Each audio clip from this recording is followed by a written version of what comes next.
morning. Welcome to the second half of Kiss Community Connections at My Kiss 103.1. And we had a show between the break. We really did. You know, it's okay. We'll bring you into it. Maybe we might have time, but I don't know. But my question is, Nation of Islam was formed in the North. In troubled times of the North, but the more troubled times were South. Yes. So why did the Nation of Islam form North and not South?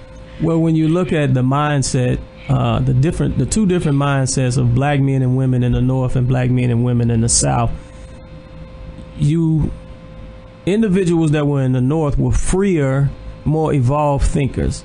You know, when people wanted to escape the condition, when they had gotten to the point to where they wanted to be in a different condition, if they had resources, or they had family, or even just the drive, they would go up north. Mm-hmm. So people who navigated and migrated towards the North, they already had the mindset that they wanted something different than what they were experiencing in the South. And so, and in the South, the racism had a tighter grip on the individuals because the individuals' minds were not allowed to expand as much as it was in the North. They needed people they needed people in the industries that were being developed in the North. Mm-hmm. So in order to do that, you had to loosen up some of the restraints on accessibility for black, brown, and poor so that you could utilize them a little more. The Honorable Elijah Muhammad said this. He said that when the black man and woman in the South rise, then it's all over. Why? Because I'll give you an example. Just a couple of years ago, one of the student ministers in our nation, Brother Nuri Muhammad, went on a speaking engagement in Mississippi. Some of those members of the study group of the mosque there took him to a plantation where in modern day, there's still sharecropping. We took our famous paper, the Final Call newspaper there, and the individuals that were sharecropping became very upset. And they ran the brothers off and told them, don't you ever come back here because we're doing just fine. So when you got the mindset of individuals that have wholeheartedly accepted the condition that they are in as a good position and a good condition, when God comes to free you, you'll fight God himself. So we started in the North because it produced the condition for the people where their minds were a little freer so we could work with their minds better. But because we were never disco. You can go to Chicago right now. Many of them are from the South. Many of them from the Mississippi area. Many in California from the Louisiana area. So we still have roots and we still have ties in the South. And the freer we become in the North, the greater impression that we could make on those in the South. And when the black man and woman in the South wake up, we could take over this whole thing and truly become an independent nation of our own, because that's where most of the subjugation and the crime of oppression was being done, was in the South. And so many people made wealth off of the backs of black men and women in the South, especially in that Mississippi Delta area. Mm-hmm. And so I don't know if that's the absolute correct answer, but, you know, taking a stab at the condition of our mindset during that time period, I could imagine that was probably the easiest place to get started on an effort in a job that is described as the hardest job that has ever been given to a man, which is to wake up black men and women. You know how you say the South, okay, for NWC, I'm the state education chair. So I deal with issues all over the state. And being that person from Detroit, you know, my mindset is still there. It will never leave there. So certain things in Texas doesn't shock me, but it causes me to step back to go, wait a minute, hold up, excuse me, let me shake my head and realize that we're free. Because and to give you, for instance, it's a small town in Texas, and some of these towns I go to, I need to take you all with me, because leave you there and let me leave, because, you know, after y'all faint and get out of the floor. But it was a lady, she called me with an issue. And like I said, it was a little bitty small town outside of 60 miles outside of San Angelo. Mm-hmm. And her issue was her son. Her son was having problems in school, and she felt that the school was not educating him correctly. So you being an educator going to be confused when I say this next sentence. So she contacted CPS to report the school on not educating her child. Okay, as you know, that threw me because I'm thinking you contacted CPS for not educating your child. She goes, yeah, you know who they are. No, I got who they are, but my mind they don't have nothing to do with each other. Right. You know, so I explained. So she said they didn't do anything. So I explained to her what CPS was and what they actually doing. That's their job. You know, so she began to tell me more about her son. Then I listened to her talk and I asked her about herself. You know, I said, so what grade did you finish? She said, where? In school. She said, when? When you went. What grade did you finish? She said, I went to elementary school. Okay, did you go to, and I'm thinking, I'm like, her age, I don't know her age. I said, did you go to middle school? She said, what's that? Junior high school. She goes, no, we didn't have one of those. Okay. Exactly. You know, so I'm sitting, I'm like, okay, now. So I had to regroup my whole conversation with her because I realized I was talking about her son's education, but I was way over her head. Right. So, you know, it took a few minutes. I dropped down, and I don't like doing that. I don't like doing that for my people. I really don't. It gets on my. It drives me crazy to do that because I'm doing something that I think I should not have to do. Right. But I did. So I went down to, you know, elementary school level, and I work with elementary school kids, so it wasn't that hard. But I began to talk to her about her son's education. And what I realized is that she doesn't have a cell phone. She can't afford one.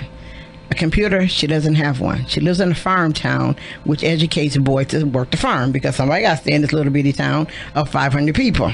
Right. You know, so, and I began to let her know that's the main problem with her town is that they're raising these boys to stay there because somebody got to work the fields. Right. She didn't understand that. You know, and I didn't know another way to break that down. So she asked me, can I come there? I realized me with my mentality can't come to that town. I know, because my mentality would not have worked in that town. Right. I needed to have taken somebody a little more calmer than me that could do this. But anyway, we began to talk and work, so I left her alone. I did, and I talked to the superintendent of the schools.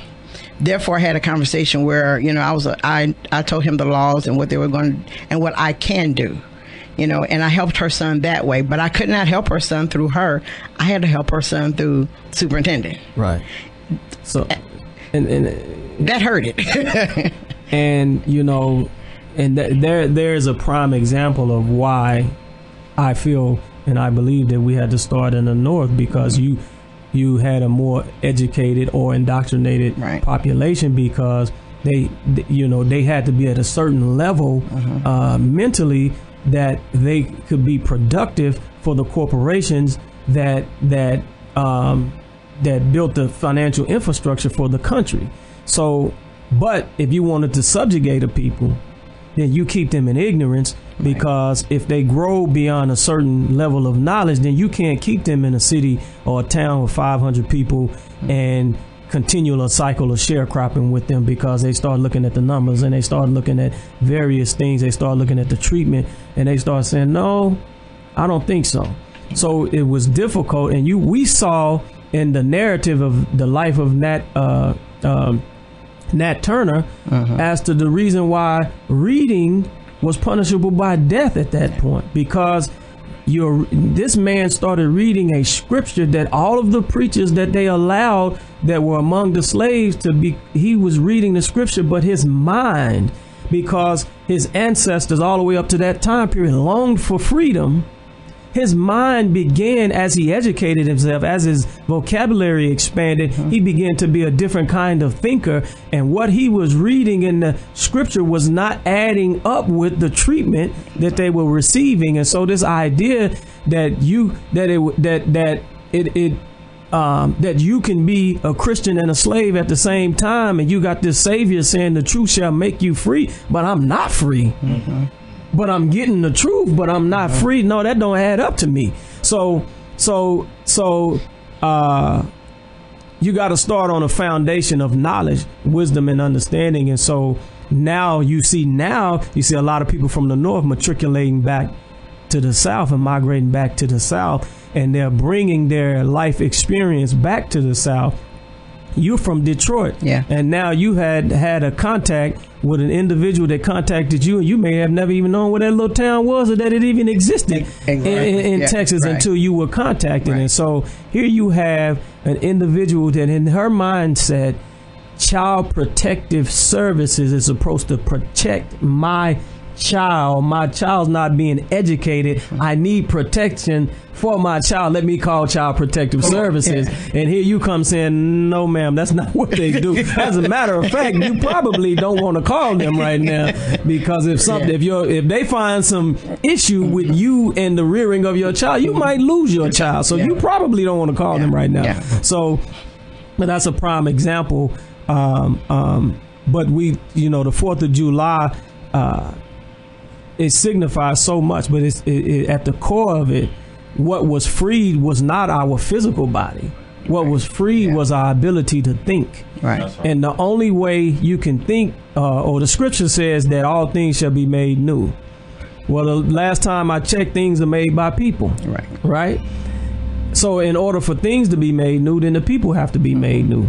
And in order for the people to be made new, they need something new to make them new, a new teaching. So in order to have a new teaching, they need somebody that's new as a teacher to teach them that new thing. So it's a trickle-down effect. So that independence signified that we were receiving a new wisdom that was not necessarily new to the world, but was new to us, to make us an independent people. And so from that, talking about that independence, the Honorable Elijah Muhammad built and you may know this. We were in Detroit for a Savior's Day convention a few years ago, and we were catching one of the trains called the People Mover downtown. And on the signs, this was like my third time being in Detroit. On the signs, there was English and there was Arabic. Yes. And I was like, why? Because in Texas, you got English and Spanish. Right. But Detroit was the founding city, or it was the city where the Nation of Islam was founded. We started in the Black Bottom East side area. Yeah. Right there where the Ford Stadium is right now. And so, but the work began with the mind. And from that work beginning with the mind, we began to produce physical and tangible things that represented an independent thinking people. And before the show is over, I just like to mention some of the things that we produced from that. Because right now we're set to generate, some are saying $1.3 trillion from the American economy. Black people are. That would make us, as an independent nation, we would have more money than Mexico, more money than Spain, more money than a lot of countries, yet we don't own anything. Yet we're only keeping about 5% of 5 cents, I should say, not 5%, 5 cents, a nickel in our community. The dollar only stays in our community approximately 6 hours. Yes. That means that if you get direct deposit and you get paid today, when you go to work in the morning, your money is already spent before you can get off work and go to the bank and recognize that you got direct deposit. Well, no, actuality, what that means is that, and I'm not one of those females, that I'm going to go buy a Dooney purse for $300. Well, And Dooney don't look like me. I'm just saying. Well, and Dooney don't look like me. Well, but that's where my money going to go, which lessen my hours of it staying in my community. Well, the scripture does say, as a sister weareth, so is she. No. I'm poor then because my first don't have no name. Well, no, it says as a man thinking, so is he. So but that's why we had to begin with the thought process. Right. And when we began to think differently and see people, when they see you, they can tell we all carry an environment just like the earth does, an atmosphere, if you would.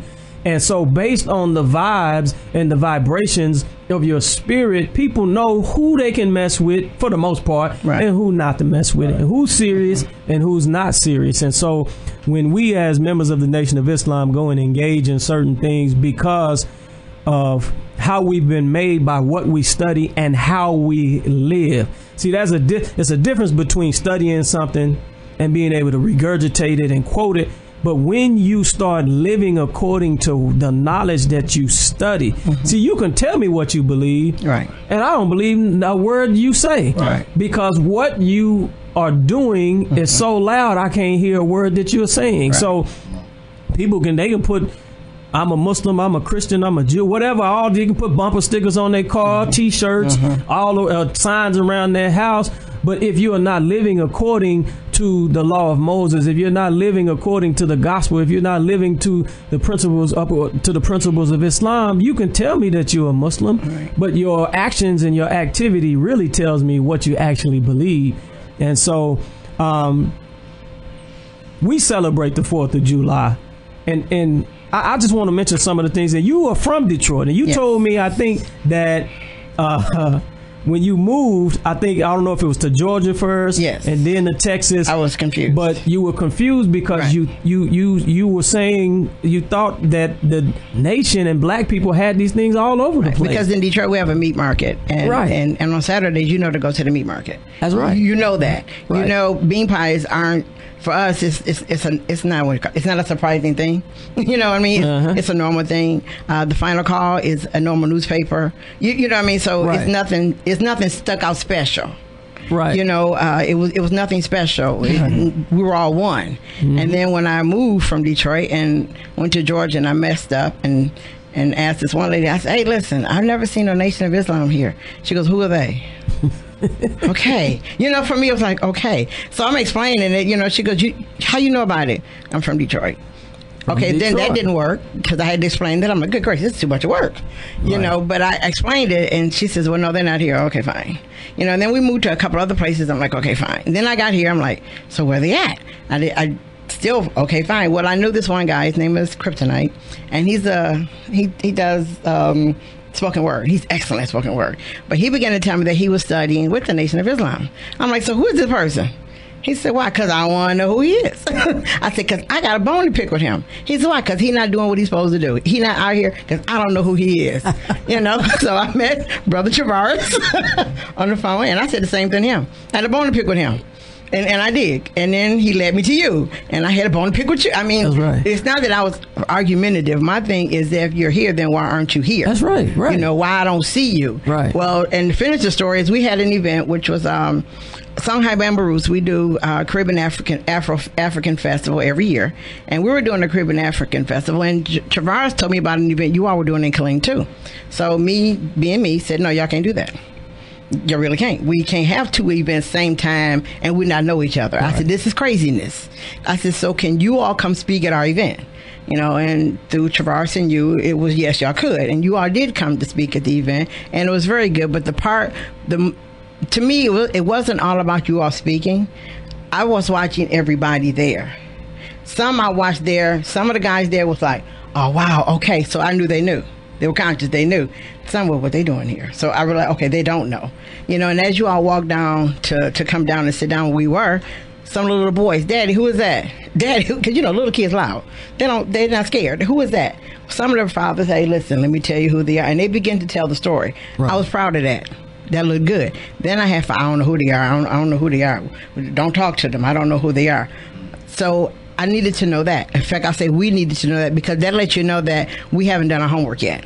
We haven't done our job yet. Right. So now that you all are here, settled in our area, you know, Travaris and you and some of my sons, because I have a lot of children, are beginning to educate the public, and they're beginning to take away the fear. I know one of my friends, when I asked for a bean pie when you all were there, and he had one, and one of my friends goes, "What's that?" And you know, he's from one of the Carolinas. I can't remember which one. And it's Terry. I'll just say his name. Terry said, "What's that?" And I'm looking at him like, to me, I'm like, because for me, I'm having a hard time explaining because I don't know why you don't already know. Right. Especially if you're a conscious black person, you know. So he began, you know, and me and another lady from Detroit was like, "This is what it is. This is what it's about." So he got one. So now he's a number one customer. But the education is still going on, you know, and I like the fact that it's going on forwardly in a way that people are shaking that "oh my God" syndrome. And to give you another example, for redistricting, I testified before the Texas federal courts. Mm-hmm. And the prosecutor, you know, he said on your Twitter page, I'm like, my Twitter page, he said you supported Nuri Muhammad. I'm like, that wasn't on my Twitter page. I said, what is on my Twitter page was a flyer that said he was coming here. Right. It didn't say I supported him or didn't support him. But he used that flyer. He was using that flyer against me. He couldn't use anything else against me. So he decided to use Nur Muhammad against me. You know, and I was like, oh, this is pretty cute. You know, I'm thinking to myself, it's pretty good. That's all you got. You know, so then he forget, and he said, well, you know, Louis Farrakhan, he said, you know all of his hate speeches, right? No. I didn't lie. I don't know them all, you know. And he said, well, you've heard of them. Yes, I've heard of them. He said, what do you think? I said, his speeches were speech. I said, but what white men are shooting on black men in the street is truth. I said, so I'd rather take his speech than have the white men shoot off our black men on the street. That's right. Well, he didn't want me to say that. I wasn't supposed to say that. So he was finished talking to me after that. But my funny problem, like, you're trying to use Nation of Islam against me, for real? Really? And I'll say this, you know, again, and I was just talking to the brother about something on the way down. When you represent an anomaly in the equation, see, we're taught to think and to act according to the way that we think. See, when you show to someone that you're an independent thinker, they say that there's something wrong here. We missed something, because this person has been imbued with a certain amount of wisdom to the degree that we can no longer control the way she thinks. So, and if you can't control the way a person thinks, you can't control them. So how dare you, just like Pharaoh, the mindset of Pharaoh. How do you take a religion or a way of life or a way of thinking or a way of worship before I give you permission to do that? And so the scriptures in the Holy Quran says that Pharaoh feared that Moses would change the children of Israel's religion. Well, religion is all it is a way of life. Right? That's what it is at the core. That's what it's supposed to be, is a way of life. And so that's why I say I know what you believe by what you do, not by what you say. And so when people see us, when we are really on our deen or on the path, they see the same thing that they hear in one of Minister Farrakhan's speeches, in one of his lectures. And so this is what they're trying to do to the Honorable Louis Farrakhan right now, is they're trying to remove him from social media. Oh, yes. Now, there's all kind of pornography. Come on, man. There's all type of, there's child pornography. There's, I don't know, I can't even name all of the various pornographies. There's all type of hate. There's crime. We just saw that young brother in New York City get murdered on a surveillance video, who went into the store and tried to hide, and when they drug him out the store, they chopped him up and stabbed him, and he ended up dying in front of the hospital a couple of blocks away. And we saw the young rapper in Florida, how they were videoing his body. All of this stuff is on social media. But you want to take a man off that's teaching not just black people, not just brown people, but people. He was on Alex Jones' show, and Alex Jones told the Honorable Louis Farrakhan, he said, you are the reason why I have this career that I have right now, because when I grew up in Dallas, I got the Final Call newspaper. Every time it came out, I would take it home and I would read it, and you are the reason why I fight against the norms and what's going on in the society. The man broke down crying, white man. Come on. Invited the Honorable Louis Farrakhan to speak to a mostly white audience. So what he represents is nothing lightweight. You allow all this crap to be on social media, but you want to take a man off that teaches the truth. Because, see, one of the things that you got to realize, they never call him a liar. That's right. No. They call him a hater. They call him a misogynistic. They call him a anti-Semite, and anti-gay. All of these things, but they never call him a liar. So what he's presenting is actually truth. They just don't like the fact that they're being uncovered, and that he's saying it. Right. So when you represent a thought beyond the programming, then you represent trouble for the powers that be, because they can't control you. You can't control. You don't know. I don't know what you do. I can't control you. You know. So, but can I talk about just some of the accomplishments and the reason we celebrate independence? Sure. And also to let you know too, we do believe in celebrating the 5th of July. Okay. The letter of Frederick Douglass. That's right. Yeah, so we do celebrate the 5th. Read Frederick Douglass's letter and you'll realize it. So to kind of talk about some of the accomplishments, coming from, it reminds me of the scripture when it says, can any good come out of Nazareth? So the question could be asked back in the 30s and 40s, can any good come out of the ghettos of America or out of the black community? And so here is a man that only went to the 3rd grade I don't care what you think about the Honorable Elijah Muhammad, Honorable Louis Farrakhan. Look at what he produced. So the minister put it like this. He said, how do you know God is present? He said, the same way you know the electrician was present. He said, where there was no light in the building or no electricity in the building, after the electrician visits, you can come on and you can turn the light on. So here's a group of people that were deemed irrelevant and no people at all. Now they have become productive after his visit in 1930. We begin to, as I said, our own educational institutions were built. As a matter of fact, the early Muslims were in prison. They went to federal prison because the Honorable Elijah Muhammad told them, take your children out of the school system and we're going to make our own. So they charged many of the Muslims with contributing to the delinquency of a minor, and they went to prison. Some of them for 5 years, some of them for 10 years for taking their children out of the public school system. Now you have private schools. Now you have charter schools. Now you have, so we're trailblazers in many rights. But we had restaurants, snack shops, cafeterias. We had a hospital. We had clothing stores around the country. We had bakeries around the country. We had a bank in Chicago, which we don't have now, but we're working on things like that now. Of course, our University of Islam educational system, where you have University MUIs all around the country. We had import stores. We had the largest fish import company in the United States of America at one point, where you would see the brothers, and I know you probably experienced it in Detroit, where we deliver fish door to door. We had cleaners, national clothing factories. We had we produced eggs. We had our egg department in our poultry system. We had a transportation system. We had many different things. We even owned our own private jet at some point. We had then, and we still have, the largest independent black-owned newspaper in the country. We had, you mentioned meat packing plants. Right. We had beef breaking and packing plants. What else did we have? We began building homes. Now we have, even now around the country, you have different individuals that are members of the nation that get involved in not just real estate, but real estate construction. Right. Our farms, we own thousands of acres of farmland. Right now, we just had a shipment of watermelons go throughout the country. We own over 1,600 acres of land in Georgia, and we own a couple thousand acres in Michigan, where we produce Navy beans in Michigan, and we produce broccoli, cauliflower, watermelon. We now have entered into agreement with the Seminole Indians in Florida, and we now transport and ship juice throughout the country, orange juice throughout the country. We have a able delivery system where we now shipping and delivering organic chickens, lamb, fish. Oh, good. I'm a lambaholic. You're a lambaholic? Yes. Fish, rice, Navy beans, raw sugar, honey. There are people making, we got sisters and brothers that are now making spices and stuff that we're shipping throughout the country.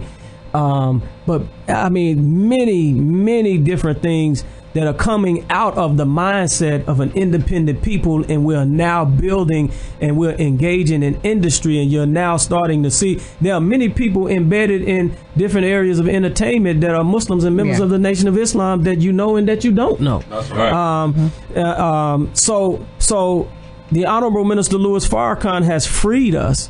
He rebuilt the Nation of Islam, reestablishing July 4th as our Independent Day, for celebrating Allah appearing in the person of Father Muhammad and raising up the Honorable Elijah Muhammad.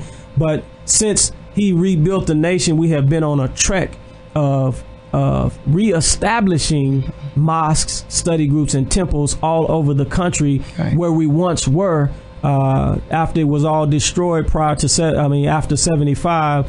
And the Honorable Louis Farrakhan stood back up to rebuild it. We've been in a process. Now we're in over 120 to 130 cities now, where we're doing the same work that you're seeing that's being done here. So we are grateful for the coming of Father Muhammad, and we recognize him, and we recognize his coming. We recognize the Honorable Elijah Muhammad, and we recognize the Honorable Louis Farrakhan. And if it were not for these three individuals, I contend with anyone that the world of consciousness, you wouldn't even be calling people woke today if it were not for them. There would be no Black Lives Matter. There would be no, arguably, there would be no NAACP if there were not a foundation. We would never have had the history of Reverend Jesse Jackson running for president, and maybe not Barack Obama even putting his bid in for it and actually accomplishing that. So we owe a debt of gratitude to the Honorable Louis Farrakhan, the Honorable Elijah Muhammad, and Master Fard Muhammad. And so we not only recognize July 4th as the black man and woman's independence, brown man and woman's independence, and the poor man and woman's independence, but we must start acting and operating like an independent people and build an independent infrastructure so we can be respected all throughout the world as an independent people. So I really, really thank you for this time, and I hope that maybe we said something that could encourage someone to look into July 4th and look into July 5th and look into all of these holidays around here and see what you are actually celebrating. It may be something that you don't like, because you need to figure out why you celebrate Memorial Day on the 30th and not the 1st. Exactly. That's a whole another story. But also, I want to hopefully that you do, or somebody does. Our national convention will be in San Antonio this year. Yes. Starting on the 14th. Your presence needs to be there, because without it, then it, not to say it doesn't exist, but without it, it's showing another part of separatism. And as you all know, I can't stand us being separate. It could drive me off the wall. I think we should know everybody. I do. I think we should know everybody in your area, in your community. We should. If I ask you who's the whatever, you should be able to tell me. Not even if you got to open your phone, I don't mind. But off the top of your head, we should be able to know who we are. And our national convention is the largest convention ever. It's for a national to make money. But everybody who is black, from the rich to the poor, shows up at the national convention. That's right. So it would look bad if you all didn't show up. I've actually been asked to participate on a small scale. You should. So I'll be there. I hope so, because I would hate to talk about you on the radio. Well, and if you talk about me, I just turn it around on you and say, well, why didn't you invite me? Them other Negroes weren't going to invite me. I just invited you. And also, every state convention you're invited to come. I know. But we need to... We need to stop the separatism amongst us, because our kids are looking at us, and I'll say right now, our kids live in the wrong village. They do, because we're not villagers. We don't protect them. We really don't. We're in a colony. So we can no longer say it takes a village to raise a child. We know it does, but we not the village. It also takes one to destroy him. Yes. So what kind of village are we in? So right now we're not in the village of protecting our kids, because too many things are happening to our kids that we as adults can stop, and we're not stopping. So July 13th. That's right. Citywide conflict resolution. Yes, sir. Where we at? We're gonna be at Texas A&M Central Texas and Warrior Hall. Did we hear? We didn't hear you. Okay, hold on one second. On July 13th at 6:30 p.m., we'll be at Texas A&M Central Texas and Warrior Hall, and we'll be conducting a citywide conflict resolution course aimed at teaching us how to resolve and mediate conflicts within inside of our community. And see, you know what? That's not fair. Because from the 12th of July to the 15th of July, we have a Daisy Bates conference. As you know, Daisy Bates was the first African-American teacher, and I'm the state education chair, so we have a conference from the 12th to the 15th. So y'all can just video it and send it to me. We'll go live. Okay, good, because I can watch it later. Because other than that, yes, make sure we chime you in. I'll be at Daisy Bates, and what we talk about, all 50 education chairs, all 50 of us from across the United States, we talk about how to educate and empower our kids. We also talk about programs that are working in this city and not this state, that state that we need to unite and bring in. So it's us talking with 49 other state educators, and we talk about our kids' education, and we go down to the good and the bad, such as the village thing. We go down all the way down, but we also come back with solutions that we need to implement everywhere. So I'll be at that conference at the time, but I do want to know what happened, and I hope to see you at a national convention somewhere, somehow. I'll be there, because if you're not there, then you're not part of the plate. Right. And we take a full plate in order for us to eat right. So inshallah, by the grace of God, we'll all be there present. Yes. Good. in the house, and it'd be some people surprised, just like the last state when we was participating. Yes, there was. There was, because Phyllis is always starting something. But also the 14th, I'll send out the invite on the 14th of July. That night, Saturday night, Texas is holding a welcome for the National Convention. It's a barbecue and it's free. It's in San Antonio. I know we have something going on early on the 14th. That's right. So I found out that they conflict. So I'll have to bow out of one because I have to be at one. But also that night at 6:30, those who can, I'll let you know where. Come to San Antonio and welcome the National Convention. I mean, because they are coming to our state. Mm-hmm. So, we need to welcome them. Hey, how you doing? And we'll meet whoever's there. Most everybody will be there because that is a big thing. But we'll welcome everybody. So we want everybody there to welcome everybody else who's coming. Yes, ma'am. Eugene and the Black Yes. There's going to be Black operated business owners mixer. It's going to be July 14th from 4 to 6, and it's going to be at Glendora's. Glendora's is on the corner of Gilmer and Veterans Memorial. And what this is we're uniting business owners, entrepreneurs. 715. Oh, 715 West Veterans Memorial. And like I said, it's on the corner of Gilmer and Veterans Memorial. But what we're doing is we're uniting business owners, and I'm going to say it correctly, entrepreneurs and solopreneurs, because I'm a solopreneur, I'm not an entrepreneur. So we're bringing all those together with like minds. And also, if you don't have a business but you got an ideal, still come, because we can help your ideal turn into a business. And what we want to do is build us up. And what we need to know is we need to have a phone directory in your brain. Just if I want to go get something, I know where to go. If I want some shoes, I know where to go. If I want a dress, I know where to go. If I want African attire, I know where I can go. We need to know this off the top of our head. We really do. We need to be a walking Black Rolodex where we can do that. And if you come to the Black-owned business meeting that day, you'll meet a number of people. And I tell people, Eugene hasn't said it yet, neither have you, but I do it at my First Fridays. Bring 2 business cards. Give everybody 2. You give one to give away and one to keep. Mm-hmm. If I give you one, you give it away, then you don't have one to keep. Then you're stuck with, I shouldn't have gave that away. So I always tell everybody give 2 so they can give one away. But show up. If you don't come to that one, there'll be one every quarter. So don't feel bad if you don't bring it, if you don't come. And we do know about the other people. And I'm going to say the other people are those, I'll send her, but I'm not going to come so she can come and tell me how it was. So make sure you go and tell her how it was so she can come next time. But yes, and that was double talk, but we do that. We know we do that. We're real good at that. But we need to come and we need to grow. Also, I'm going to just throw it out there as a challenge. Black women are bigger and better entrepreneurs than men right now. We outdo this, we got this, so we need to teach the men how to be better entrepreneurs. I always got to throw that out there. You got to throw it out there. Yeah, I got to throw it out there. I want the men to have to shake their shoulders a little bit. And also, I need you men to help us with something. This is the negative part of what I'm going to say before we go. Right now, there are more African American women in prison than men. Uh-huh. What are we going to do about it? We got to fix it. Because first there were more men, then now there's more women. Right. So we need to fix that. Because if you men are supposed to protect us women, where y'all at? We need to see y'all. Unless we need to fix it ourselves. Well, we got to fix it together. There you go. And absolutely, the reason why there are fewer Black men incarcerated now is because we worked on one aspect of the problem, and now we imbalance. So Black men didn't get out of prison on their own. No. Now, I mean, that's something we worked on together. So in order to get that woman out, we got to work on that together. We got to work on that. So that's something else we got to work on. And I won't mention my number one topic today. I'm leaving it alone. So everybody get a break. Well, I say this: you can't spell community without using the word unity. That's true. So everything that needs to be done and has to be done, we got to find a way to do it together. Yeah. Okay, well then I'm going to talk about my number one topic then. We'll talk about it. And you all know my number one topic is child sex trafficking. Yes, ma'am. Okay, Texas is number 2. Houston is number 1. Let's Bell go. County is hot on the trail, and Travis, you all are high.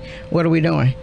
Adults have to stop sex trafficking. Kids can't. Mm-hmm. Right now in Bell County, our boys are being taken more than girls at a 45% rate.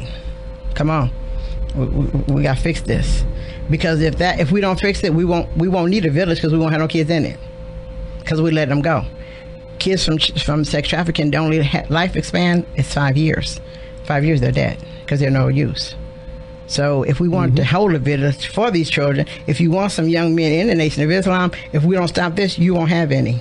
And it's funny because, well, it's not funny, but it's interesting because now we're in our community, the number one thing to get involved in used to be drug trafficking. Right. But because of the sentencing disparities, Yes. now they're saying that the trend is shifting towards sex trafficking because Yes. the sentencing is not as high Right. as a possession case or a distribution case. Also, I can make more money off that child in one day than I can selling that drug. The drug I can sell once, child over and over. Last year, Texas made $2.2 billion in child sex trafficking. And those were our kids. Man, I wonder how they get that tally, man. Easy. Well, you know how they you know how they. Well, one way I do know. I'm gonna go seek information that I need. So I went to Unbound in Waco, and we talked to some people who used to be traffickers, and they will tell you how much money they can make off a child. The best traffickers now are women. We're better at it than men because we are nurturers. So women can do it more than men. But you find out from other traffickers who've been caught who are willing to go back and talk about it. So that's how you find out the numbers. It's interesting that you say that because I was just watching something last night that a part of it had something to do with trafficking. Part of a show that I was watching. I sent out a video on my Facebook page, and I'll send it out again that everybody needs to look at because when you look at it, you have something coming up here this fall in August 23rd. We have another workshop going. Yes, we do. But I want to thank everyone for listening to Kids Community Connections at My Kids 1031. I know you learned a lot, you heard a lot, you're going to digest it, but we'll give you a chance to digest it more than once. Because if you missed the show on Sunday morning at 5:30, on Tuesday, you can go to mykids1031.com, go to Community Connections, and the show is there. You can find it. You can share it to everybody. Share it all over Facebook, wherever you want to share it to. But share it. Because what we say today is not meaningful just today. It's meaningful for the rest of your life. So I would like to thank you for listening. And I want to say thank you to my guests for always coming on board. We always have a great conversation. Thank you. And it's important that we always keep doors open. So if you all need to say something that we need to hear, just call me and say, hey, we got something we need to get out there. And it's out there. Yes, ma'am. Because this isn't my show, it's your show. Right. So that's why it's called a community show. But again, I want to thank everybody for listening. Thank my guests for coming on. And I want you to always remember, you cannot lead a positive life with a negative mind. We'll talk to you next Sunday. Bye.